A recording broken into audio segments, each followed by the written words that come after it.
Hi everyone. So some people might find it weird that I am choosing my daughter's first birthday to do an episode on something that is maybe not the happiest subject. But my goal when I started this channel was to be real and to share my experience and to help others. And that's how I want to raise my daughter. So I think when she sees this in however many years, she'll be proud and she'll be happy that on her birthday, maybe she was able to give someone else some hope. Excuse me if I get emotional at any point in this. Or to laugh nervously, because that's another thing that I do. It's a sensitive topic and it's something that I'm still working through. It's definitely not something that I would say that I've overcome. I would say that I'm overcoming it. So I wanted to talk about postpartum depression and postpartum anxiety.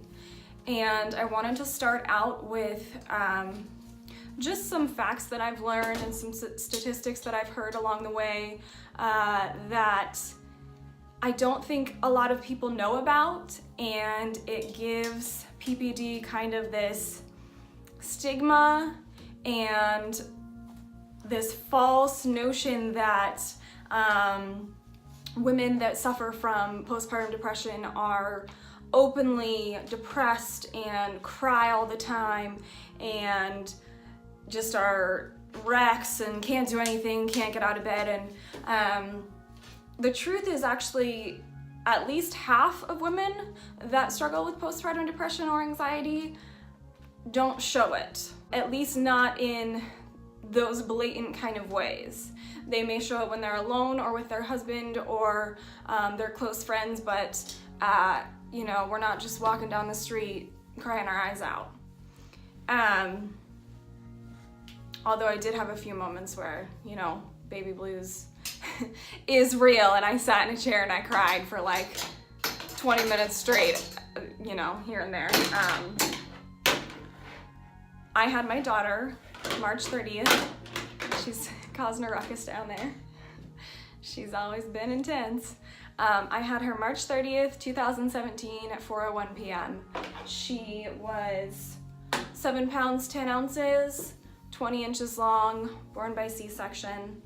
And because it was a cesarean and it was unexpected, I had polyhydramnios, which is essentially an excess amount of, I can't think of the word right now, the fluid, amniotic fluid. It's an excess amount of amniotic fluid, and my numbers were like 45, I believe, and the normal range is somewhere in the low 20s. So I had twice the amount of amniotic fluid that I was supposed to. So they were really worried about me having a natural birth.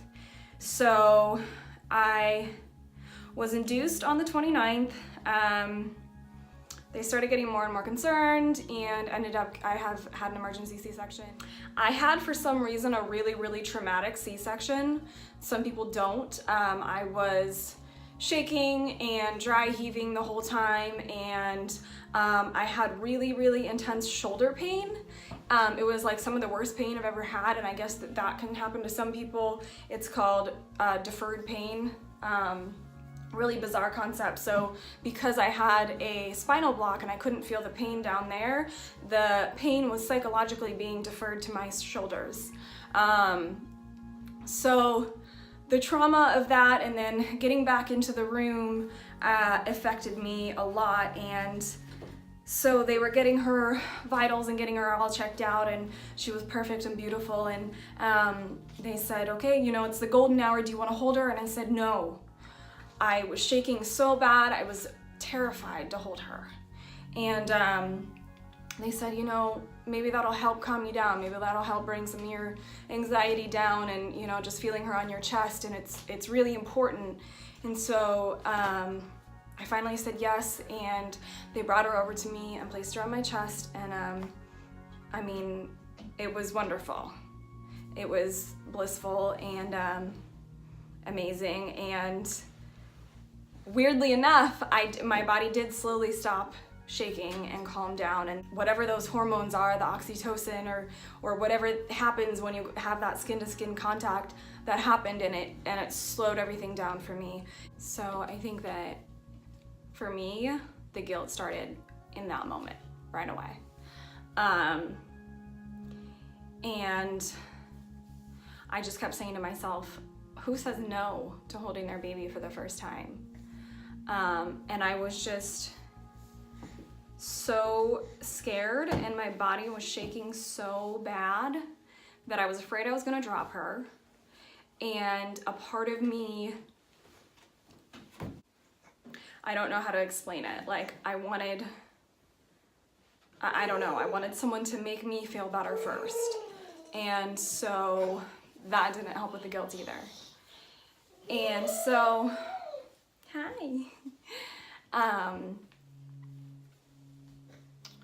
After that, I had always been a mom that wanted to nurse, that dreamed of having this, you know, perfect scenario go down where I nursed as long as I possibly could, which for me ideally was around like 18 months. I wanted to nurse my baby that long. You know, I just had, even though I had heard from other moms that it was hard and that they had struggled, I still had this fantasy in my head that, you know, it would be hard, but it would work out. And that wasn't the case for me. My baby had a tongue tie and a lip tie, which we had revised at 6 weeks.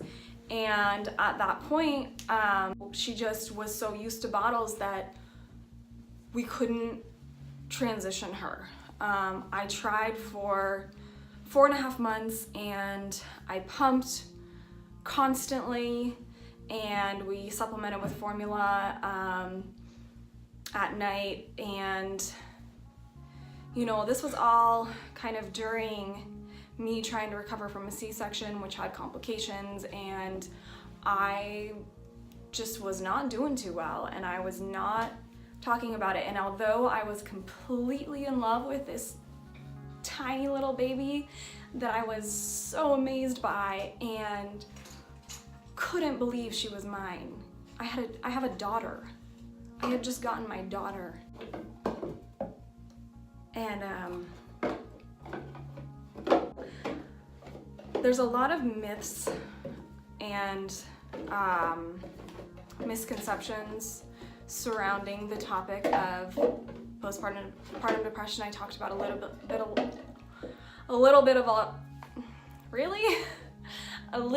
it already.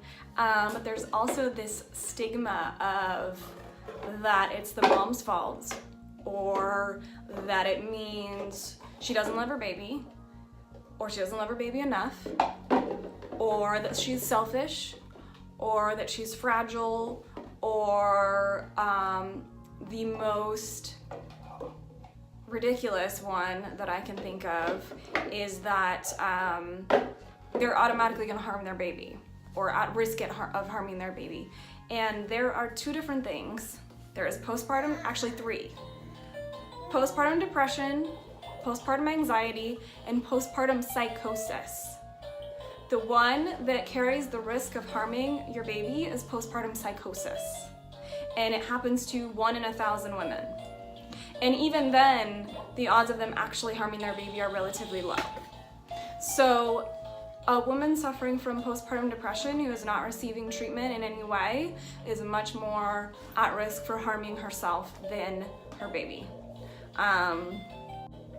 Those are some misconceptions, and I think that really adds to the guilt, the fact that there are these stigmas and there are these misconceptions, so it makes it this taboo subject, and women feel like they can't talk about it and they can't admit if they have it, and it's just so damaging, and it's so unhealthy for both the mom and the baby.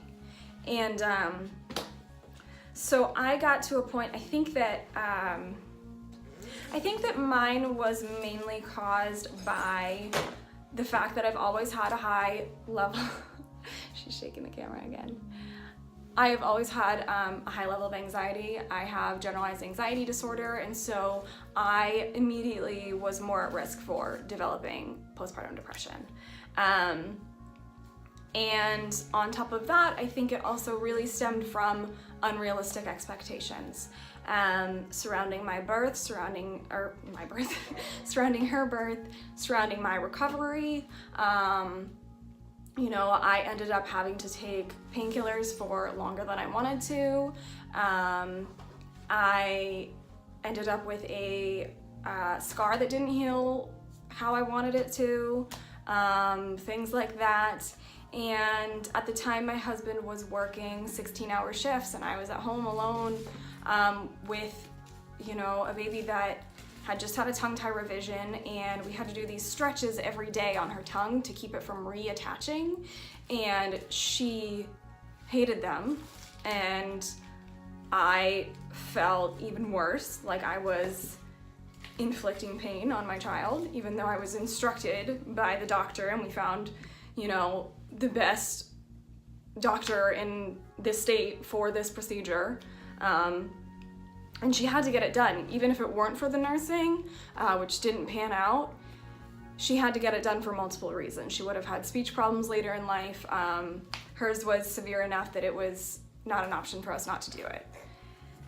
And so I was just, you know, stuck at home in my head, and my baby is incredible. My girl is strong-willed and opinionated and intense and doesn't like to sleep.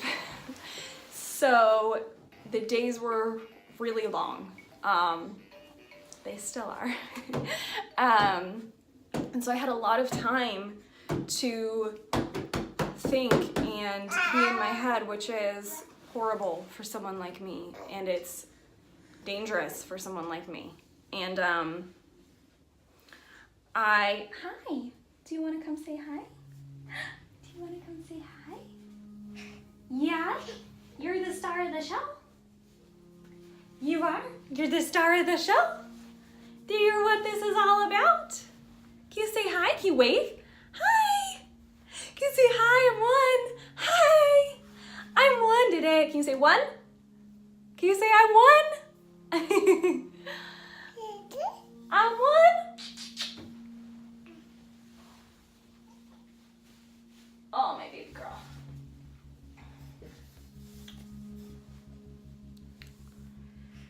And so I didn't have the labor experience I wanted, or expected, I should say. And then I didn't have the nursing experience that I expected. Hi. At around 4 months was when my husband sat me down and said, you know, this isn't working. I had seen lactation consultant after lactation consultant, and it wasn't getting better, and he said, you know, she's happy, she's healthy, she's fed, she's getting breast milk. You need to let it go and take care of yourself, because Autumn needs a happy mom and a healthy mom more than she needs to learn how to nurse. And it was true. This was about me. She didn't care. She was happy with her bottles. She was happy, she was healthy, she was weighing the right amount. It was all about me and my pride and my self-worth and my self-esteem. And I remember I went to my PCP, and I actually got on some medication, which, this is my story. Some people do really well with medication. I had a horrible experience with it, and it ended up making things a lot worse for me. I tried a few different antidepressants to get my anxiety under control and to kind of cope with the loss of not being able to nurse, because it had affected me so profoundly. And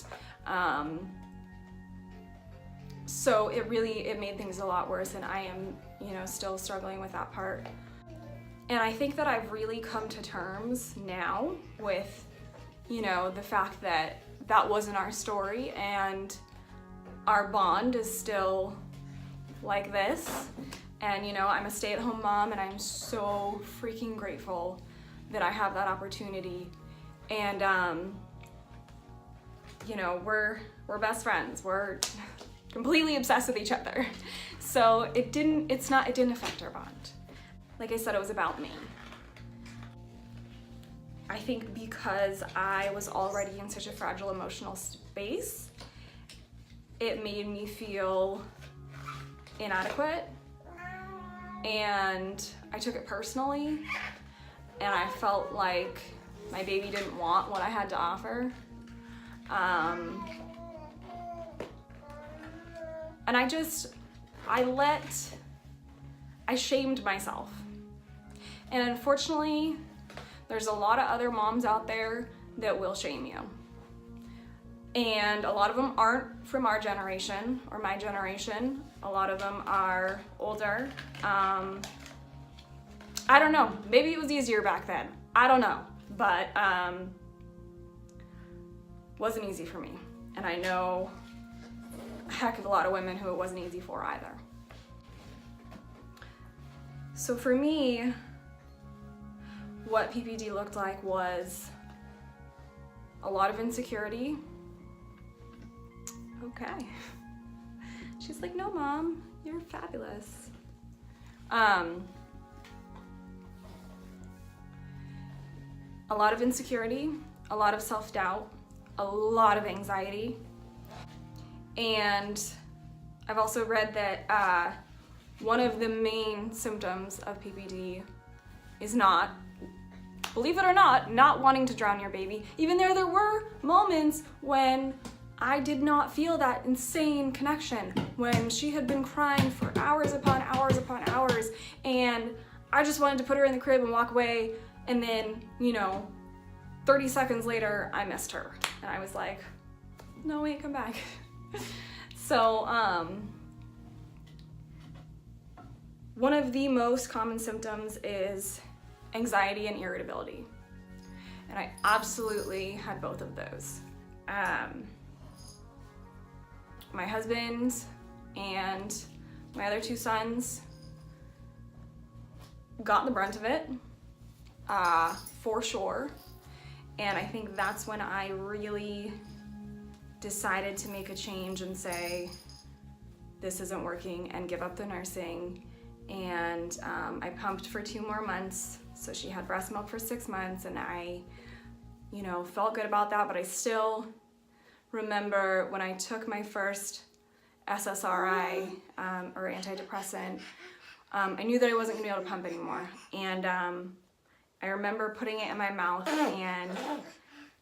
and as soon as I put it in my mouth, I swallowed it and started bawling. And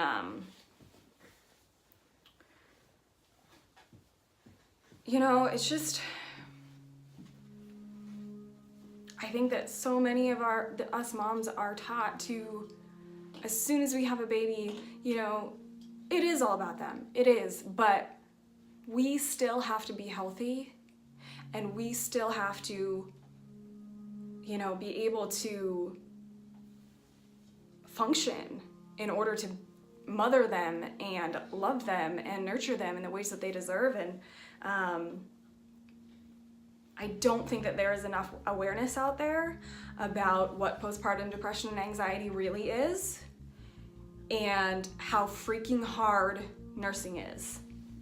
Not for everyone, but for some women and some babies as well. I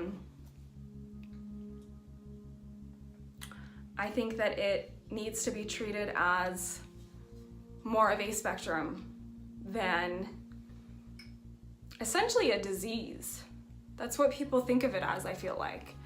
And it's really unfortunate because a lot of women don't get the help they need for that reason. They feel ashamed, or they feel like it's their fault, or they're afraid of the things that they've read from other people that didn't know what they were talking about. So then that adds to the anxiety, because they go, oh my gosh, what if I'm gonna hurt my baby? Because I just read that. I just read that that's one of the symptoms. And it's not. So she's amazing. She really is. And the point that I'm at now, I've cried a lot today for various reasons. You know, she's a whole year old. One trip around the sun, and it's crazy. And you know, it's just all those cheesy sayings are so true. You know, the days go by slow and the years go by fast. And or in my case, year. Hi.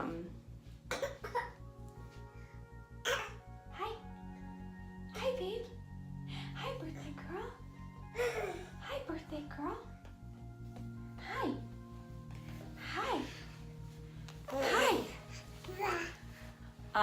And so, you know, I ended up getting counseling, I ended up getting therapy, and that has been helping a ton. There are still days when I struggle greatly. I had a really terrible reaction to the medications that I was put on, like I said.